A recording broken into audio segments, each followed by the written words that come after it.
Poljoprivredna gazdinstva se najčešće ne registruju na žene. To potvrđuju i podaci Uprave za agrarna plaćanja koji pokazuju da u opštinama Prijepolje, Priboj i Nova Varoš od ukupnog broja registrovanih poljoprivrednih gazdinstava samo u 20% slučajeva registrovani nosilac poljoprivrednog gazdinstva je žena.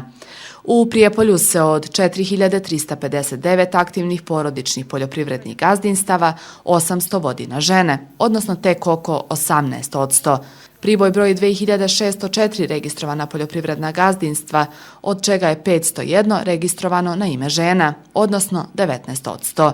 Nešto veći procenat žena vlasnica imanja je u Novoj Varoši, gde od ukupno 2486 porodičnih poljoprivrednih aktivnih gazdinstava, žene su vlasnice 585, odnosno 23%.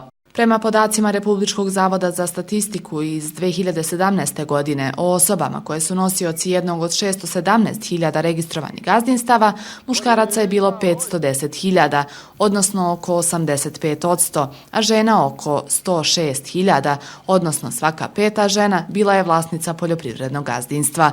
Od 800.000 osoba koje rade na poljoprivrednom gazdinstvu, više od 60% su bile žene.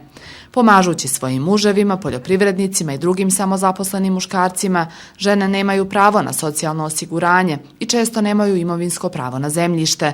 Da bi se prevazišao ovaj poslednji aspekt, u nekim evropskim zemljama sprovode se rodno osetljive inicijative, kao što su deljeno vlasništvo nad farmama i poljoprivrednim preduzećima. Ali i u Evropskoj uniji poljoprivreda je profesija kojom dominiraju muškarci. Samo 28% poljoprivrednika su žene, podaci su Eurostata. Nezaposlenost među ženama uglavnom je veća u ruralnim područjima, a tokom poslednjih 15 godina nije primećen napredak u smanjenju postojećih razlika između nezaposlenosti žena i muškaraca.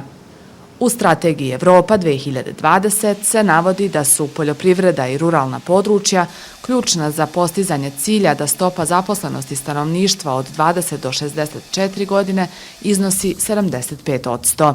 Ocena je da je povećanje mogućnosti zapošljavanja i poboljšanje infrastrukture i usluga na selu neophodno da se privuku i zadrže žene u ruralnim sredinama.